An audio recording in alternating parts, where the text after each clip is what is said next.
Selamat pagi saudara. Apa kabar saudara? Setelah ditinggal sekian lama.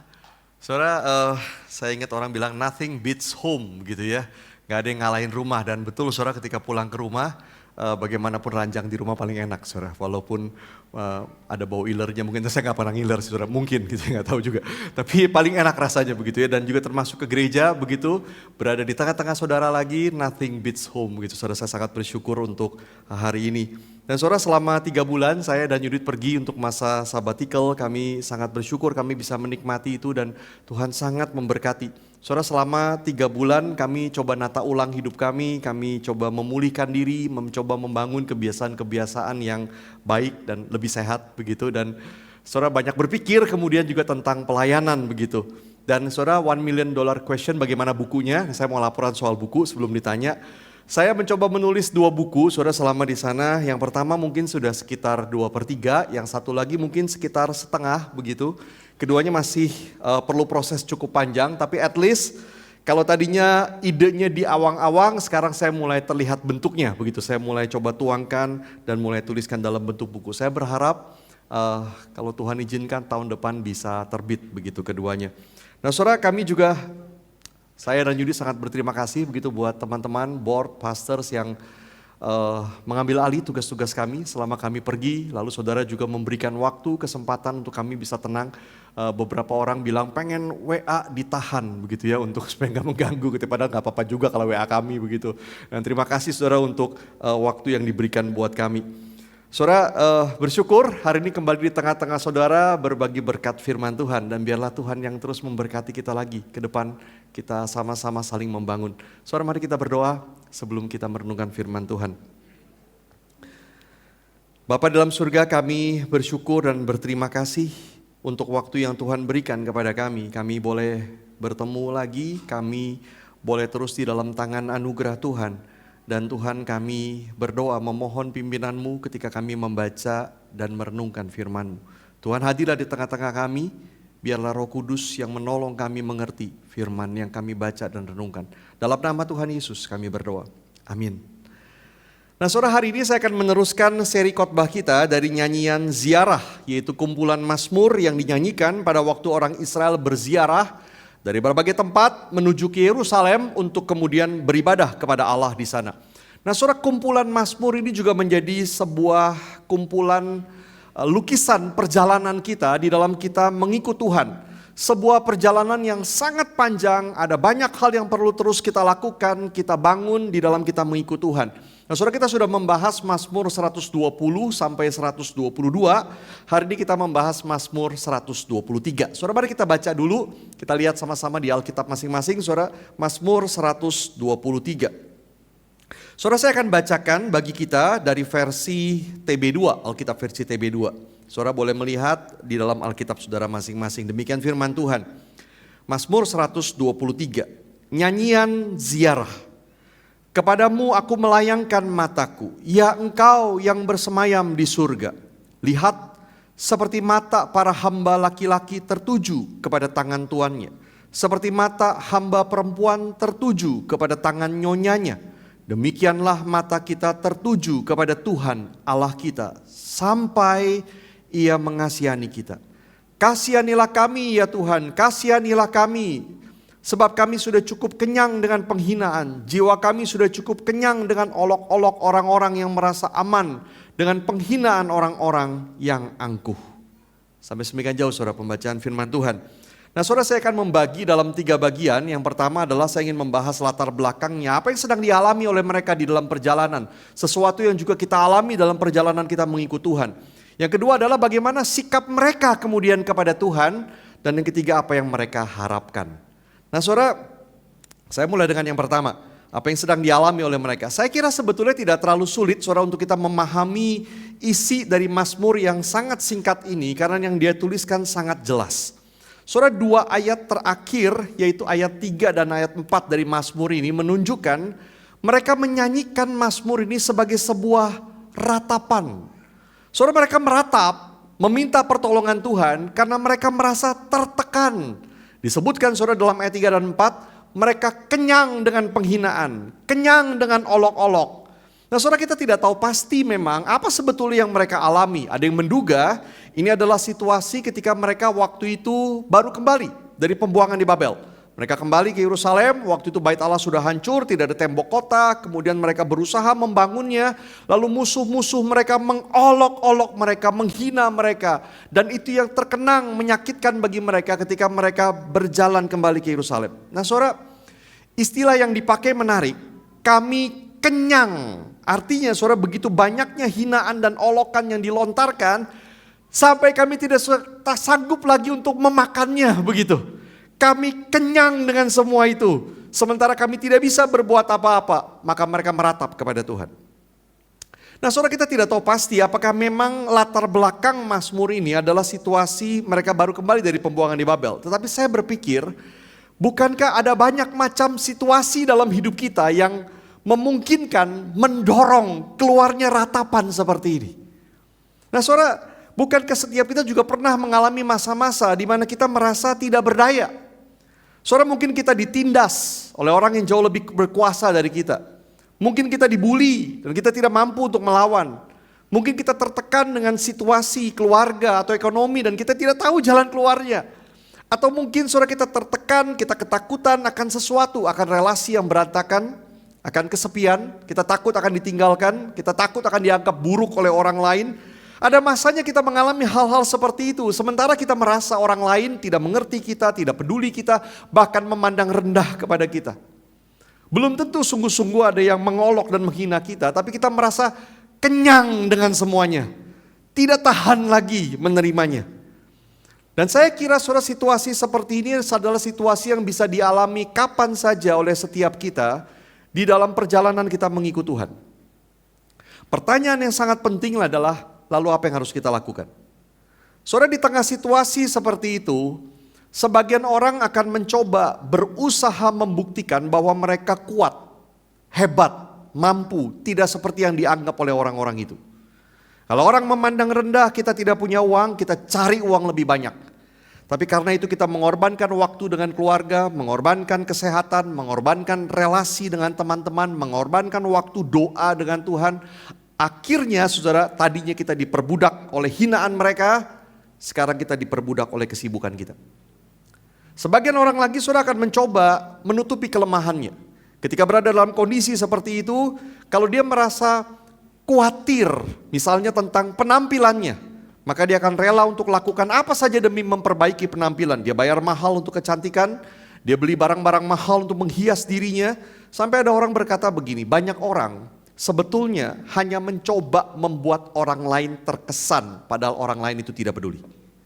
Artinya saudara, tadinya kita diperbudak oleh pendapat orang, sekarang kita diperbudak oleh pikiran kita sendiri.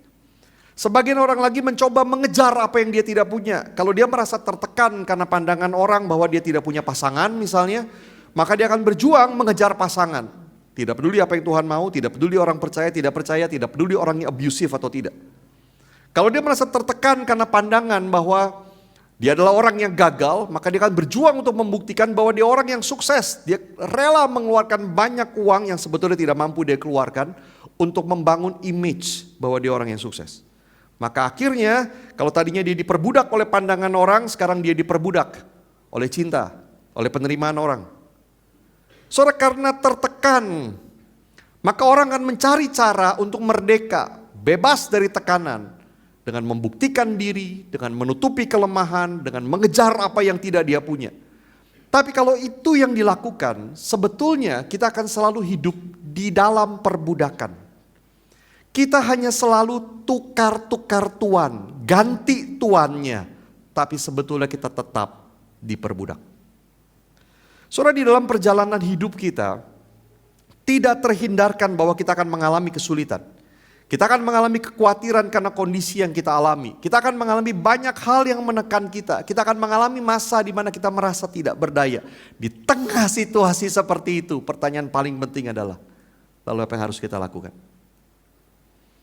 Saudara, saya akan mengutip kalimat Eugene Peterson, cukup panjang saudara. Dia mengatakan begini, orang Kristen mengaku bahwa masalah kita yang sesungguhnya bukanlah menjadi merdeka, tapi belajar melayani Tuan yang lebih baik, the better master. Orang Kristen menyadari bahwa setiap relasi yang tanpa Tuhan menjadi penindasan. Karena mengakui dan menyadari ini, kita sangat ingin segera hidup di bawah Allah sebagai Tuhan kita. Kita sangat ingin segera hidup di bawah Allah sebagai Tuhan kita. Pada waktu kita tertekan, kita tidak kemudian lari ke tempat lain, kita tidak mencoba mencari berbagai hal untuk keluar dari tekanan itu, untuk merdeka dengan cara yang kita pikir bisa membebaskan kita padahal hanya memperbudak kita lagi. Tapi kita ingin segera hidup di bawah Allah sebagai Tuhan kita. Nah, saudara, inilah yang diajarkan di dalam Mazmur 123. Di tengah mereka waktu itu menghadapi tekanan, hinaan, olokan, mengalami ketidakberdayaan. Mereka tidak lari kepada Tuhan yang lain, ganti Tuhan, tidak. Mereka lari kepada Tuhan. Dan itu yang disampaikan di dalam Mazmur 123 ini. Mereka lari ke Tuhan, dan sekarang mari kita lihat bagaimana sikap mereka kepada Tuhan dan apa harapan mereka dari Tuhan. Mari kita lihat sekarang ayat yang pertama. Surah ayat pertama dimulai dengan sebuah pernyataan begini. Kepadamu aku melayangkan mataku, ya Engkau yang bersemayam di surga. Nah, saudara, kalau kita mengingat konteksnya bahwa Mazmur ini dinyanyikan di dalam perjalanan mereka menuju ke Yerusalem, maka kalimat ini sangat menarik. Karena walaupun mereka sedang berjalan menuju ke Yerusalem, mereka melayangkan mata bukan ke Yerusalem, bukan ke bait Allah, tetapi kepada Tuhan yang bersemayam di surga. Tujuan mereka di dalam ziarah yang terutama bukanlah Yerusalem, tetapi datang kepada Tuhan. Dan saudara, frase yang dipakai untuk melayangkan mata, terjemahan literalnya adalah I look up to you. I look up to you. Saudara, perhatikan dalam bahasa Inggris sangat menarik, karena bukan sekedar look at, memandang kepada. Apalagi bukan look down, memandang rendah. Tapi look up to you. Saudara, sebuah sikap merendahkan diri sebagai hamba yang memandang kepada Tuannya. Dan ini adalah sikap yang sangat penting di dalam kita mengikut Tuhan. Kita lari kepada Tuhan dan kita look up kepada Tuhan sebagai seorang hamba kepada Tuhan. Saudara, Eugene Peterson mengingatkan begini, ketika seorang menjadi Kristen, seringkali muncul konsep yang salah. Karena Tuhan berjanji, mintalah maka akan diberikan kepadamu. Saudara, ada janji itu bukan dalam Alkitab. Carilah maka kamu akan mendapat, ketoklah maka pintu akan dibukakan bagimu. Maka kemudian kita merasa yakin dan kita punya kuasa. Lalu Tuhan Yesus kemudian menyatakan dirinya sebagai hamba. Dan kita berpikir kalau Tuhan Yesus adalah hamba, lalu siapa tuannya? Saya. Maka kita pikir kita bisa jadi tuan. Kita yang memberikan perintah kepada dia. Kita minta, dia harus berikan. Kita cari, kita harus dapatkan. Kita ketok, harus dibukakan. Walaupun banyak orang Kristen akan berkata, oh saya gak sekasar itu kepada Tuhan. Tapi tanpa sadar, pola seperti ini sering kita pakai dalam hubungan dengan Tuhan. Itu sebabnya banyak orang Kristen marah ketika doanya tidak dikabulkan. Banyak orang Kristen marah mengalami penderitaan. Kita berpikir mungkin Tuhan payah banget. Kalau saya jadi Tuhan, saya bisa do better dari dia. Kita bisa lebih hebat dari Tuhan. Kita look down kepada Tuhan. Dan saya sangat setuju saudara ketika Peterson mengatakan begini. Kalau kita pikirkan hal ini selama 2 menit saja, kita akan sadar. Kita gak kepengen relasi kita dengan Tuhan seperti itu. Kita akan sadar, kita gak kepengen punya Tuhan yang bisa kita atur. Justru itu sangat mengerikan. Saudara, ada sebuah film berjudul Bruce Almighty. Tahun 2003. Gak tahu saudara nonton atau enggak, ada mungkin sebagian yang belum lahir waktu itu. Film ini saudara memang fantasi. Dan tidak tepat menggambarkan Allah. Tapi idenya menarik. Saudara, ketika Bruce marah kepada Allah, dia merasa jauh lebih mengerti kalau dia jadi Allah. Maka Allah memberikan kuasa itu kepada Bruce untuk menjadi Allah. Maka judul filmnya Bruce Almighty, saudara ya. Dan Bruce kemudian mulai memakai kuasa yang tidak terbatas itu untuk kepentingan dirinya. Dan salah satu yang dia lakukan adalah karena dia pusing dengar doa orang. Semua orang berdoa, dia dengar, dia pusing sekali. Maka kemudian dia membuat sistem yang menjawab semua doa orang. Yes, begitu. Luar biasa saudara masa itu begitu ya. Saudara doa apapun dia jawab yes semuanya begitu. Dan bisa ditebak akibatnya kekacauan luar biasa. Salah satunya saudara yang diceritakan ada lotre sekitar 7 juta dolar bagi yang bisa memasukkan angka yang tepat saudara begitu kan lotre. Dan karena ada 400 ribu orang lebih waktu itu yang berdoa minta dapat angka yang tepat dan semua dijawab yes sama dia. Maka semua menang dan 7 juta dolar itu harus dibagi kepada 400 ribuan orang, masing-masing cuma terima 17 dolar. Maka terjadilah kerusuhan di mana-mana. Kekacauan demi kekacauan kemudian diceritakan saudara di dalam film itu. Sampai akhirnya Bruce menyerah. Dan dia minta Tuhan ambil lagi kuasanya. Aku mau tunduk saja kepada kehendak-Mu. Dia menyerah jadi Tuhan. Saudara maka betul kalau kita pikirkan ini selama 2 menit saja kita akan tahu bahwa kita tidak ingin relasi kita dengan Tuhan seperti itu. Atau mungkin lebih halus. Saudara kita menganggap Tuhan sebagai sahabat, sebagai buddy, BFF, best friend forever. Dan kita bisa look at, memandang kepada Tuhan seakan dia sejajar dengan kita. Saudara Yesus memang pernah berkata kepada murid-muridnya, kamu adalah sahabatku. Dan kita pikir itu artinya kita bisa selalu datang kepada Yesus kapan kita mau. Dan bisa tinggalkan Yesus kapan kita mau juga. Kita bisa casual dengan Yesus, kita bisa seenaknya dengan Yesus, malas ibadah yang gak apa-apa. Tinggal minta maaf kalau buat salah, tidak taat juga gak apa-apa, dia mengerti, dia sahabat kok. Kita look at kepada dia.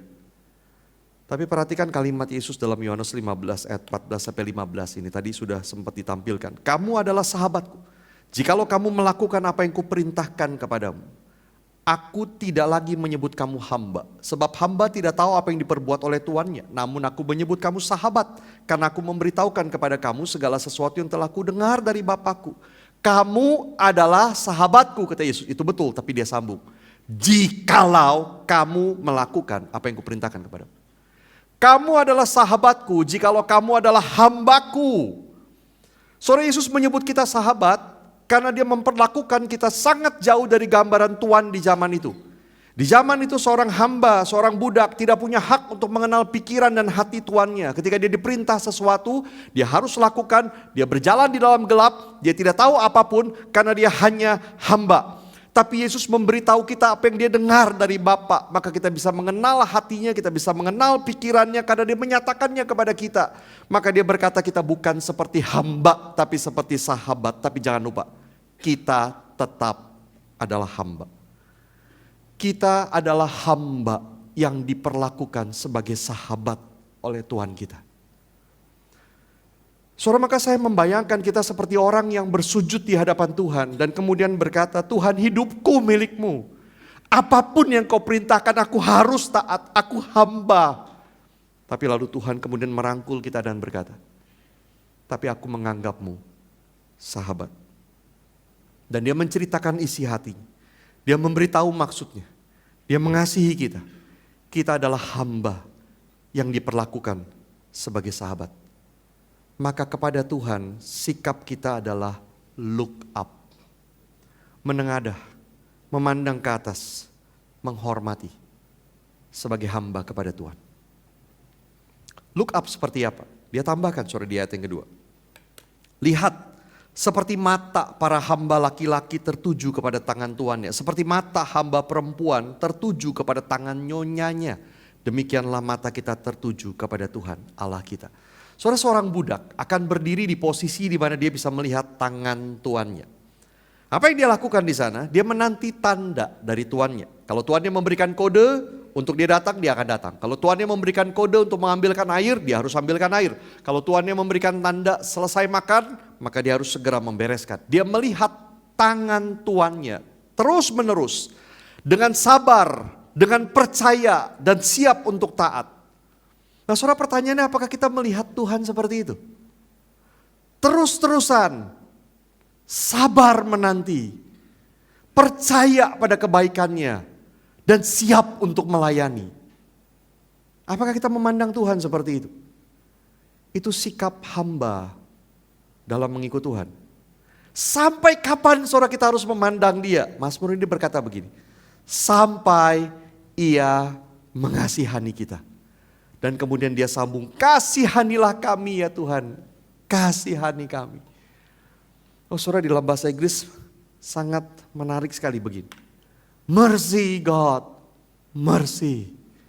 Kasihani kami ya Tuhan, kasihani kami. Saudara jangan bayangkan bahwa ini menggambarkan Tuhan yang kejam. Seakan-akan begini, kita sebagai hamba, kita memandang tangan Tuhan kita, lalu kita memohon kepada Dia yang kejam itu, kasihani kami, kasihani kami. Seakan-akan Allah tidak ingin mengasihani kita dan kita sedang meminta kepadanya, kasihani aku, kasihani aku. Tidak, saudara. Bukan itu gambarannya. Karena Allah sangat mengasihani kita. Dan Allah sangat ingin terus mengasihani kita. Dari mana kita tahu? Karena Dia sudah melakukannya. Pada waktu Yesus mati di salib bagi kita, Allah menunjukkan belas kasihan kepada kita.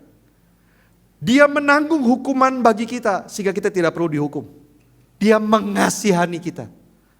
Dia mati di situ, dia masuk ke dalam maut supaya kita hidup dan beroleh keselamatan. Dia mengasihani kita. Allah sudah melakukannya. Saudara, maka pada waktu kita meminta belas kasihan, mercy God, mercy, kita sedang mengaku kepada Tuhan, Tuhan kau penuh belas kasihan kepadaku. Tanpa aku minta pun kau sudah mengasihani aku.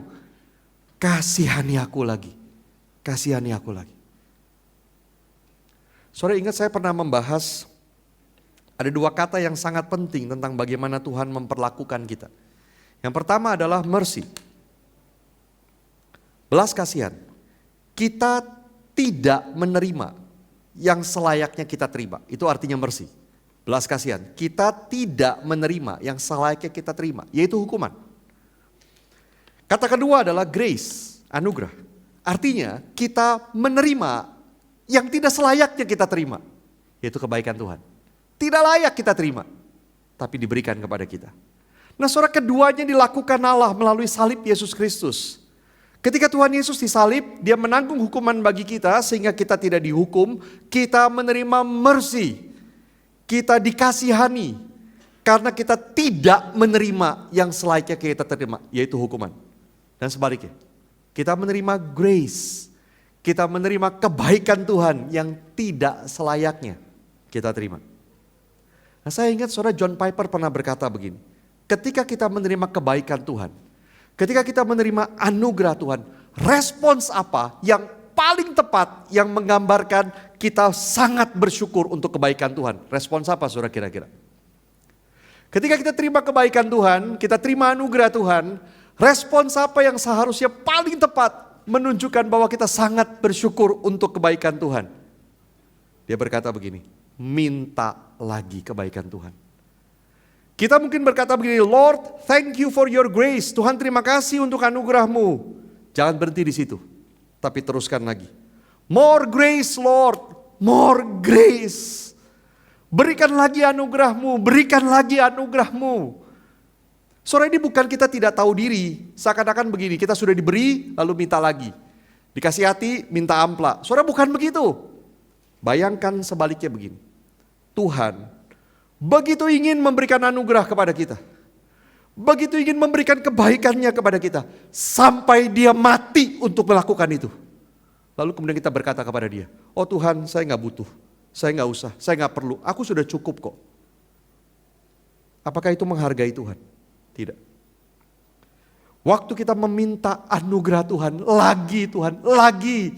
Kita sedang mengaku bahwa kita memang orang yang sangat membutuhkan anugerah. Kita menghargai apa yang Tuhan lakukan dan kita bersyukur untuk kebaikan Tuhan. Maka kita berseru, mercy God, mercy. Kasihani aku lagi ya Tuhan, kasihani lagi. More grace Lord, more grace. Saudara, itu yang kita harapkan dari Tuhan. Kita lari kepada Tuhan sebagai seorang hamba memandang kepada Tuhan. Dan kita mengharapkan mercy and grace dari Dia. John Newton, saudara, yang menulis lagu Amazing Grace. Saudara, dia masih seorang anak muda ketika dia pergi ke Afrika dan kemudian menjadi penjual budak di sana. Dia sangat jahat sekali. Saudara, perdagangan budak adalah tindakan yang sangat-sangat kejam sekali. Menculik orang, kemudian dijual sebagai budak. Dia menulis soal di dalam diary-nya kemudian, alasan dia melakukan itu adalah dia ingin berdosa sepuasnya. Dan betul dia berdosa. Tapi dosa itu tidak pernah memuaskan dia. Dosa menghancurkan dia. Hidupnya semakin lama semakin hancur, sampai satu kali dia ditangkap oleh pedagang budak lain. Dan dia sendiri diperlakukan sebagai budak. Si pedagang budak ini menjadi seorang budak. Dia dipaksa makan makanan yang diletakkan di lantai penuh debu seperti anjing makan begitu. Dia dirantai dan dia hampir mati. Setelah dia berhasil singkat cerita bebas dari perbudakan itu, dia masih terikat dosa, maka dia kemudian pergi lagi menjadi penjual budak di Afrika. Dia tidak kapok. Tapi di tengah perjalanan, di tengah laut, kapalnya hampir karam karena badai besar. Air sudah masuk ke dalam kapal. Newton mati-matian memompa air keluar dari kapal. Berhari-hari kondisi seperti itu dan dia yakin bahwa kapalnya pasti akan tenggelam dan dia akan mati. Saat itu Allah membuat Newton teringat akan ayat Alkitab yang pernah dia dengar dari mamanya waktu dia kecil. Dan ayat itu membawa dia bertobat. Di kapal itu, di tengah badai masih mengamuk, dia bertobat. Kapal itu akhirnya selamat. Newton kemudian meninggalkan perdagangan budak. Dan Newton kemudian belajar melayani. Sampai akhirnya menjadi pengkhotbah terkenal di Inggris. Dia bahkan pernah berkhotbah di depan Ratu Inggris. Newton, seorang pendosa besar.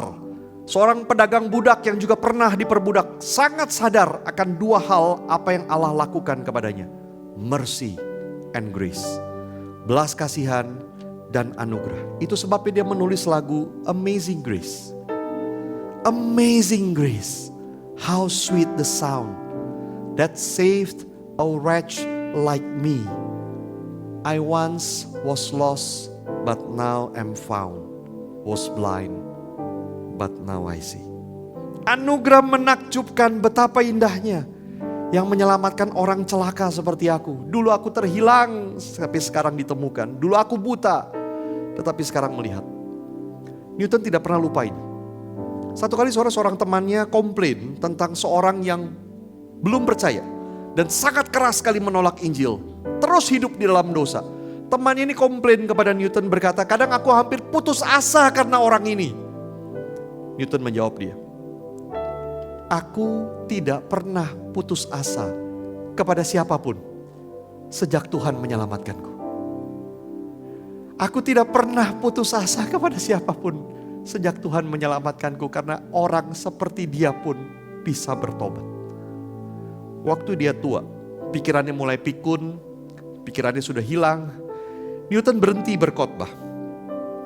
Ketika temannya mengunjungi dia seringkali berkata begini, saya orang tua, I am an old man now. Pikiran saya hampir hilang. Tapi saya ingat dua hal. Dua hal saya ingat terus. Dia berkata, I am a great sinner and Jesus is a great savior. Dua hal aku tidak lupa, walaupun aku sudah lupa banyak hal. Saya seorang pendosa besar, Yesus adalah juru selamat agung. Surah Mazmur 123 mengajak kita, dalam situasi apapun, kesulitan, tekanan, penderitaan, ketidakberdayaan, jangan lari dari Tuhan. Jangan lari kepada tuan-tuan yang lain. Dan kita diperbudak lagi oleh nafsu kita, oleh keinginan kita, oleh pikiran kita, oleh berbagai hal yang mengikat kita. Tapi larilah kepada Tuhan. Lari kepada Tuhan. Jangan diperbudak oleh tuan yang lain, melayani tuan yang lain, tapi layanilah Tuhan. Yang penuh mercy and grace, belas kasihan dan kebaikan. Kita datang kepada Tuhan, kita look up to the Lord. Sebagai seorang hamba memandang kepada tangan Tuannya, kita menanti dengan sabar, percaya kebaikannya dan kita siap untuk melayani Dia. Dan di situ sambil kita berharap dan berdoa, mercy God, mercy, more grace Lord. More grace. Kasihani aku ya Allah, kasihani aku. Berikan lagi anugerah-Mu, berikan lagi anugerah-Mu. Saya seringkali mengucapkan doa yang seperti ini. Berulang-ulang di dalam hidup saya. Kasihani aku Tuhan. Kasihani lagi. Berikan lagi anugerah-Mu. Berikan lagi anugerah-Mu. Sambil kita look up kepada Tuhan kita. 2 reflection question saudara buat kita. Yang pertama, saudara, apa yang menekanmu saat ini dan membuatmu ingin menyerah atau lari? Dan apakah kamu lari kepada Tuhan? Saudara, apa yang sedang terjadi dalam hidupmu? Sesuatu yang membuat engkau meratap. Sesuatu yang membuat kau berkata, aku kenyang sudah dengan semua itu. Kau ingin menyerah atau ingin lari? Pertanyaannya, apakah kamu lari kepada Tuhan? Dan yang kedua, maukah kita belajar berdoa lagi? Sebagai seorang hamba kepada Tuhan yang baik. The better master. Mercy God. Mercy. More grace Lord. More grace. Ambil waktu saudara sejenak masing-masing berdoa. Ucapkan doa ini di dalam doamu. Datang kepada Tuhan. Dan nanti saya akan tutup dalam doa.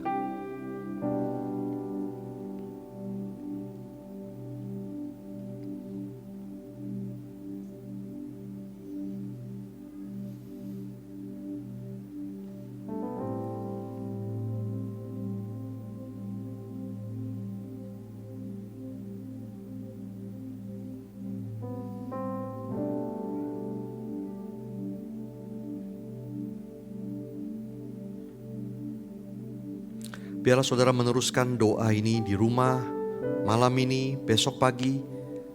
Teruslah berdoa kepada Tuhan, datang dan lari kepada Tuhan. Karena ini perjalanan kita dalam mengikut Tuhan seumur hidup. Bapa di surga, kami datang kepadamu, kami bersyukur untuk apa yang boleh kami dengar, kami renungkan bersama. Tuhan, kami bersyukur Engkau mengasihani kami. Engkau memberikan kami kebaikan saat kami sangat tidak layak menerimanya. Ampuni kalau ketika kami sudah percaya kepadamu, sudah menerima belas kasihan dan anugerah-Mu, lalu kemudian kami lupa lagi, kami lari lagi, kami mencari di tempat lain lagi, dan kami tidak datang kepadamu dan memohon yang sama lagi. Ampuni ya Tuhan kalau kami tidak menghargai apa yang Kau berikan kepada kami. Kasihani kami. Berikan anugerah-Mu lagi kepada kami. Kami serahkan ya Tuhan diri kami masing-masing ke dalam tangan-Mu. Tuntun kami ya Tuhan dengan kebaikan dan anugerah-Mu sepanjang hidup kami. Sampai akhirnya kami berjumpa dengan-Mu. Terima kasih ya Tuhan. Dalam nama Tuhan Yesus kami berdoa.